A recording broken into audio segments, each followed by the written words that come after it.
Hey everyone, this is Alex Smith and welcome to Knowledge the Ambition.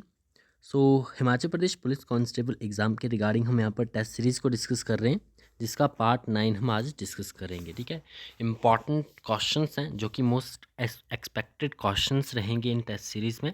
Part 8 part जो है हम already discuss कर चुके हैं, 8 वीडियोस प्लस इंग्लिश ग्रामर के टेंसेस के जो इम्पॉर्टेंट रूल्स हैं वो हमने डिस्कस किए हैं। तो वो भी सेक्शन में, वीडियो सेक्शन में वीडियोस आपको एक साथ मिल जाएंगी, आप सभी को एक साथ देख सकते हो।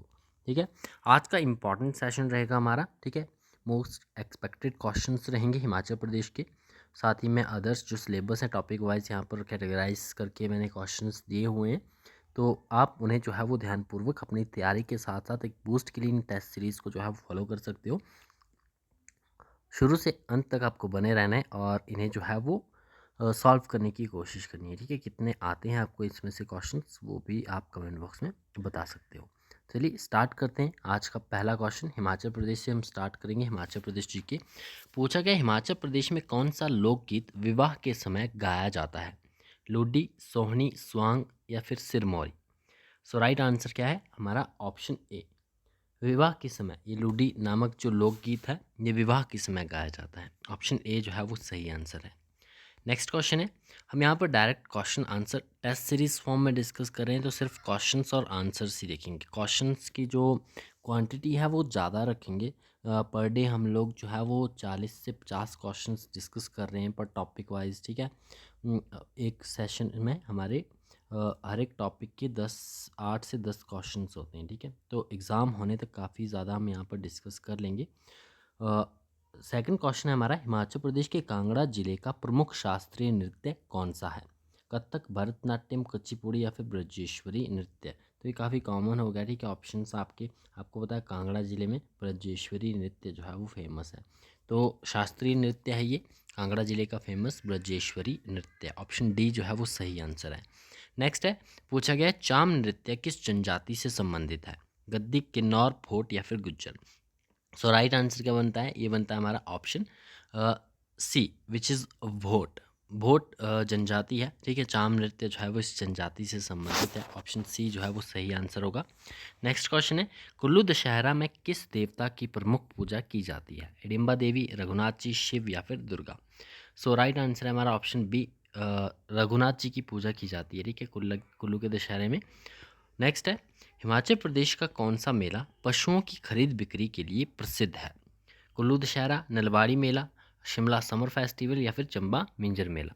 तो पशुओं की खरीद और बिक्री इसके लिए फेमस है नलवाड़ी मेला, बिलासपुर का नलवाड़ी मेला। ठीक है, राइट आंसर हमारा ऑप्शन बी होगा। नेक्स्ट क्वेश्चन है, Kullu college of fine arts की स्थापना किसने की थी? Doctor Y S Parmar, Raj Bihari Sen, Nicholas Roerich या फिर Bhuri Singh? So right answer हमारा option C which is Nicholas Roerich के द्वारा जो है वो Kullu college of fine arts की स्थापना की गई थी। नेक्स्ट क्वेश्चन है, सराज क्षेत्र हिमाचल प्रदेश के किस जिले में स्थित है? कांगड़ा, मंडी, बिलासपुर या फिर सोलन? तो सराज जो है ये क्षेत्र है आपका मंडी का। ऑप्शन बी सही आंसर है। नेक्स्ट है, बिस्सू त्यौहार मुख्य रूप से किस उद्देश्य से मनाया जाता है? फसल की अच्छी पैदावार के लिए, नई फसल के स्वागत के लिए, युद्ध विजय के उपलक्ष्य में या फिर शीत ऋतु के अंत के लिए? तो बिस्सू त्यौहार जो है वो मुख्य रूप से इसे मनाने का उद्देश्य क्या होता है? नई फसल के स्वागत के लिए जो है ये मनाया जाता है। नेक्स्ट क्वेश्चन है, हिमाचल प्रदेश के कुल्लू दशहरा उत्सव का समापन किस नदी के किनारे होता है? तो ये समापन होता है ब्यास नदी के किनारे। ऑप्शन ए जो है वो सही आंसर है। नेक्स्ट क्वेश्चन है, पूछा गया है भारतीय अंतरिक्ष अनुसंधान संगठन विच इज इसरो का मुख्यालय कहाँ पर स्थित है? तो इसरो का मुख्यालय कहाँ है? पुणे, बेंगलुरु, हैदराबाद या फिर चेन्नई? तो इसरो का मुख्यालय स्थित है आपका बेंगलुरु में। ऑप्शन बी सही आंसर है। नेक्स्ट क्वेश्चन है, भारतीय रिजर्व बैंक की स्थापना किस वर्ष की गई थी? 1930, 35, 47 या फिर 50 में? तो भारतीय रिजर्व बैंक है, इसकी स्थापना की गई थी 1935 में। ऑप्शन बी राइट आंसर होगा। नेक्स्ट क्वेश्चन है, नेशनल एरोनॉटिक्स लिमिटेड NAL का मुख्यालय कहाँ पर है? इंपॉर्टेंट ऑर्गेनाइजेशन है। ठीक है, तो आपको पता होना चाहिए इसका मुख्यालय कहाँ है। कोलकाता, न्यू दिल्ली, बेंगलुरु या फिर मुंबई? सो राइट आंसर हमारा ऑप्शन सी बेंगलुरु। बेंगलुरु में क्या है? नेशनल एरोनॉटिक्स लिमिटेड का हेडक्वार्टर है। नेक्स्ट है भारतीय चिकित्सा अनुसंधान परिषद विच इज़ ICMR, ये किस क्षेत्र से संबंधित है? तो ये आप नाम से ही समझ जाओगे, ये स्वास्थ्य और चिकित्सा से संबंधित है, ठीक है। नेक्स्ट है centre for development of advance computing यानी CDAC। CDAC का आपको बताना है, centre for development of advance computing है। इसका कौन सा प्रसिद्ध सुपर कंप्यूटर विकसित किया है इसने? इसमें से आपको बताना है परम, आकाश, शकुंतला या फिर प्रेरणा। सो राइट आंसर है हमारा ऑप्शन ए, परम। नेक्स्ट क्वेश्चन है अर्थशास्त्र नामक पुस्तक के लेखक कौन है? तो अर्थशास्त्र लिखी गई है किसके द्वारा? चाणक्य के द्वारा। ऑप्शन ए राइट आंसर है। नेक्स्ट है गीत गोविंद पूछी गई है। गीत गोविंद नामक काव्य रचना किसने लिखी? तुलसीदास, जयदेव, बाणभट्ट या फिर कालिदास। सो राइट आंसर हमारा option B which is Jaydev. Jaydev द्वारा लिखित है ये काव्य रचना की गई गीत गोविंद। नेक्स्ट क्वेश्चन है शकुंतला नाटक की रचना किसने की? भवभूति, कालिदास, बाणभट्ट या फिर जयदेव। सो शकुंतला की रचना जो है ये की गई थी कालिदास के द्वारा। अभियान शकुंतलम भी दिया गया है, ठीक है। नेक्स्ट है राजतरंगिणी पुस्तक जो कश्मीर के इतिहास का वर्णन करती है किसके द्वारा लिखी गई है? कोटिल, बाणभट्ट, कल्हण या फिर पाणिनि। तो राजतरंगिणी इसे हम पहले भी डिस्कस कर चुके हैं बुक को, बाणभट्ट के द्वारा कल्हण के द्वारा जो है ये लिखी गई है। नेक्स्ट है कामसूत्र के लेखक कौन है? तो इसके लेखक है वात्स्यायन। ऑप्शन बी सही आंसर होगा। नेक्स्ट है विच कंट्री पूछा गया। ये करंट अफेयर के इंपॉर्टेंट सेशन, इंपॉर्टेंट क्वेश्चन है क्योंकि करंट अफेयर भी आपसे एग्जाम में पूछा जाएगा। तो अब से हम जो है वो करंट अफेयर को भी इंक्लूड करेंगे, करंट अफेयर के भी इंपॉर्टेंट क्वेश्चंस को डिस्कस करेंगे, ठीक है, जो मोस्ट एक्सपेक्टेड क्वेश्चंस रहेंगे। तो पूछा गया which country hosted the COP29 climate summit in 2024। 2024 में जो COP मीटिंग हुई क्लाइमेट समिट की, ठीक है, ये 29th मीटिंग थी COP29 क्लाइमेट समिट 2024 की है। ये कहाँ पर हुई है, किस कंट्री ने होस्ट किया है इसे? ब्राज़ील, UAE, साउथ अफ्रीका या फिर कनाडा। सो राइट आंसर हमारा option B which is United Arab Emirates, UAE के द्वारा जो है ये समिट होस्ट की गई है। नेक्स्ट क्वेश्चन है what was the key focus of the agreement between India and the International Solar Alliance in November 2024। So November 2024 में जो है India and International Solar Alliance के बीच में जो है एक एग्रीमेंट हुआ है, ठीक है। तो आपको बताना है कि जो फोकस की क्या है, space exploration, solar project in Pacific Islands, renewable energy in Europe, electric vehicle production. So main focus की है सोलर प्रोजेक्ट्स जो कि है पैसिफिक आइलैंड्स के। ऑप्शन बी राइट आंसर होगा। नेक्स्ट क्वेश्चन है which state in India launched a new cattle insurance scheme in November 2024। इसी month के इंपॉर्टेंट ये करंट अफेयर्स हैं, ठीक है, आगे आने वाले एग्जाम्स में पूछे जा सकते हैं। कैटल के लिए एक इंश्योरेंस स्कीम ये निकाली है आपकी केरला ने। ऑप्शन बी राइट आंसर है, ठीक है। नेक्स्ट है what was theme of the UN AIDS report released in 2024 ahead of World AIDS Day. तो ये थीम निकाली गई थी UN के द्वारा, take the right path. Option A right answer होगा। और ये UN एड्स रिपोर्ट जो है रिलीज़ की गई थी 2024 में, इसकी थीम रखी गई थी take the right path. Option A right answer है। नेक्स्ट है what does the AMRUT 2.0 scheme launched in 2024 aim to improve.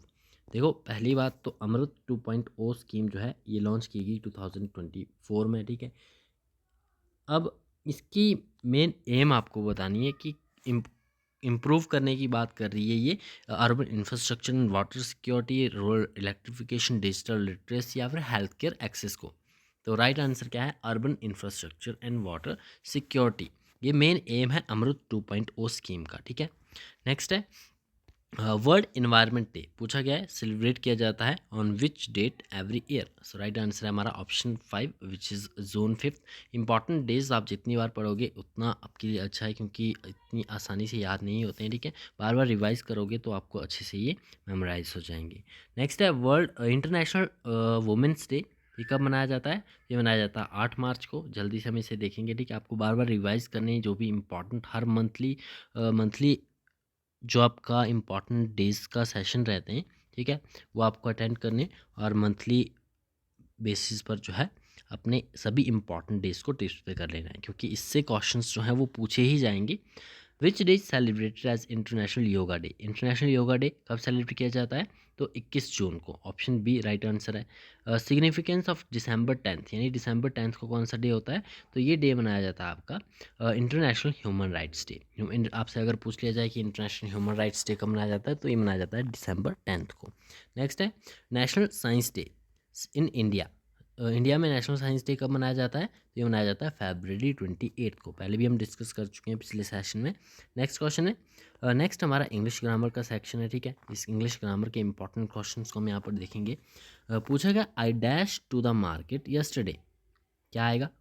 Verb की I go, went, have gone या फिर विल गो।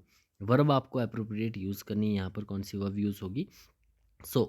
आप कंटेक्स्ट अगर समझोगे सेंटेंस का, तो ये पास्ट, यस्टरडे पास्ट को डिनोट कर रहा है, तो पास्ट सिंपल टेंस आपका बनेगा पास्ट इंडेफिनिट। और पास्ट इंडेफिनिट में हम सेकंड फॉर्म, वर्ब की सेकंड फॉर्म यूज़ करते हैं विच इज़ वेंट। गो की सेकंड फॉर्म होगी went. I went to market yesterday. Next question है identify the tense in the sentence below. अब हमने सीखा है आइडेंटिफाई करना, ठीक है। लास्ट इंग्लिश ग्रामर का जो पार्ट 1, पार्ट 2 और पार्ट 3 हमने डिस्कस किया है, उसमें हमने टेंसेस को कैसे आइडेंटिफाई करना है वो सीखा है, ठीक है। अगर आपने वो वीडियोस नहीं देखी हैं तो आप वीडियो सेक्शन में जाके पहले उन्हें देखिए, आपको आइडेंटिफाई करना आ जाएगा। फैक्ट्स आपके दो दो ही बताएं, ठीक है। दो फैक्ट्स अगर आप ध्यान में रख लोगे तो आप आसानी से इसे आइडेंटिफाई कर लोगे। अब सबसे पहले यहाँ पर आपने देखना है क्या, विच इज़ हेल्पिंग वर्ब, क्या यूज़ हुई है? हैज़। तो हैज़ हमने देखा था कहाँ पर यूज़ करते हैं, हैज़ हम यूज़ करते हैं पहली बात तो प्रेजेंट का सेंटेंस है ये, ठीक है। प्रेजेंट में कौन सा करेंगे? तो हैज़ या हैव हम यूज़ करते हैं किसमें? प्रेजेंट परफेक्ट में, ठीक है। प्रेजेंट परफेक्ट में।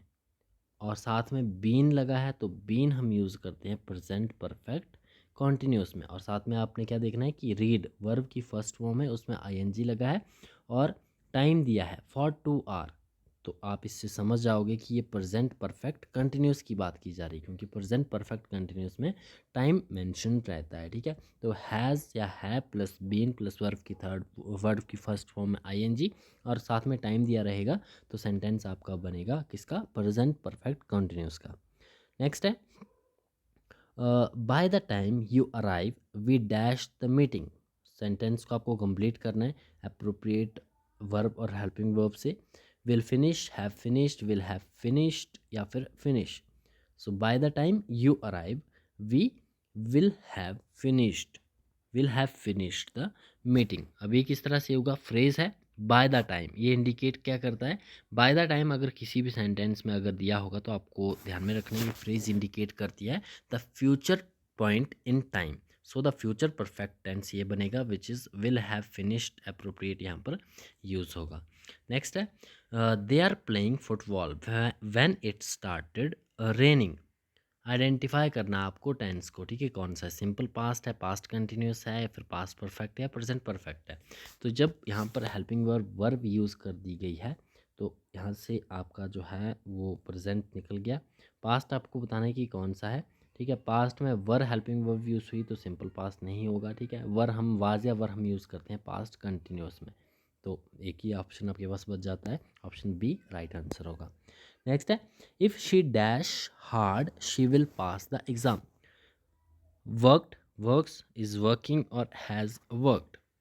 सो कंटेक्स्ट आप अगर समझोगे कि अगर वह क्या करती है, डैश हार्ड, वर्क्स हार्ड, अगर वह मेहनत करती है, ठीक है, खूब मेहनत करती है, तो वो एग्ज़ाम को पास कर लेगी। तो करती है works, work first form use होगा, ठीक है, फर्स्ट कंडीशनल है ये। और ऐसे केसेस में if clause is in the simple present tense, तो सिंपल प्रेजेंट टेंस में हम वर्ब की फर्स्ट फॉर्म यूज़ करते हैं। और वर्ब की फर्स्ट फॉर्म में एस या ईज लगता है किस केस में? शी के साथ, ठीक है। ही शी इट नेम के साथ जो है हम यूज़ करते हैं एस। नेक्स्ट है हिंदी ग्रामर के इंपॉर्टेंट क्वेश्चंस हैं, ग्रामर की स्पेलिंग आप यहाँ पर करेक्ट कर लेना, ए लगेगा, ठीक है। नेक्स्ट है मित्र का पर्यायवाची शब्द कौन सा है? मित्र का पर्यायवाची शब्द आपको बताना है शत्रु, साथी, गुरु या फिर प्रतिद्वंदी। पर्यायवाची बताना है, सो राइट आंसर होगा साथी, ऑप्शन बी। नेक्स्ट है शब्द का पर्यायवाची शब्द कौन सा है? यहाँ पर और भी पर्यायवाची दिए हैं तो ये भी आपको ध्यान रखना है। मित्र के पर्यायवाची होते हैं साथी, सखा, यार, मित्रता आदि ये सभी होते हैं। ठीक है, नेक्स्ट है शब्द का पर्यायवाची कौन सा है, तो शब्द का पर्यायवाची दिया है वचन। अदर वर्ड भी देख लीजिए, शब्द के पर्यायवाची होते हैं वचन, बोली या फिर भाषण। नेक्स्ट क्वेश्चन है सभी पर्यायवाची को हम एक बार में डिस्कस कर लेंगे जो भी इम्पॉर्टेंट है। द्रव्य पूछा है, द्रव्य क्या क्या है, वस्तु, बल, धर्म या फिर चिन्ह। तो द्रव्य शब्द का पर्यायवाची शब्द होगा यहाँ पर वस्तु। ठीक है, और द्रव्य के अदर पर्यायवाची आपको ध्यान में रखने हैं, वस्तु, सामग्री, पदार्थ या फिर संपत्ति। ये सभी जो हैं किसके, द्रव्य के पर्यायवाची शब्द हैं। नेक्स्ट है राजा। राजा का पर्यायवाची क्या है, तो राजा का पर्यायवाची यहाँ पर होगा सम्राट। अदर आप देखोगे तो सम्राट, नरेश, शाह, पाटेशाह आदि ये सभी सम्राट उसके राजा के पर्यायवाची शब्द हैं। नेक्स्ट है आकाश का पर्यायवाची कौन सा है, धरती, आकाश, गंगा, गगन या फिर सूर्य। सो राइट आंसर ऑप्शन सी, गगन, नभ, अंबर, व्योम ये सभी जो हैं वो आकाश के पर्यायवाची शब्द हैं। नेक्स्ट है लकोक्ति दी गई है, आपको अर्थ बताना है इसका। अंधे के हाथ बटेर लगना। तो इस लकोक्ति का क्या अर्थ बनता है, इसका अर्थ बनता है किसी को अप्रत्याशित लाभ मिलना। ठीक है, नेक्स्ट है बंदर की तरह हाथी बनना। मुहावरे का क्या अर्थ है, तो बंदर की तरह हाथी बनना का अर्थ है किसी के काम में हस्तक्षेप करना। ऑप्शन बी राइट आंसर होगा। नेक्स्ट है कौवा और हंस की जोड़ी, मुहावरे का अर्थ क्या है, सो ये आंसर है इसका बिल्कुल असंगत लोग एक साथ। तो ये था हमारा आज का important session. I hope session आपको पसंद आया होगा, और इसी तरह के और सेशंस के लिए आप जुड़े रहिएगा हमारे चैनल के साथ। वीडियो पसंद आया तो वीडियो को लाइक ज़रूर करना है, और अपने दोस्तों के साथ शेयर ज़रूर भी करना है जो भी एग्ज़ाम की तैयारी कर रहे हैं। ठीक है, चैनल पर पहली बार आए चैनल को सब्सक्राइब भी ज़रूर करें। मिलते हैं नेक्स्ट वीडियो में। Thanks for watching.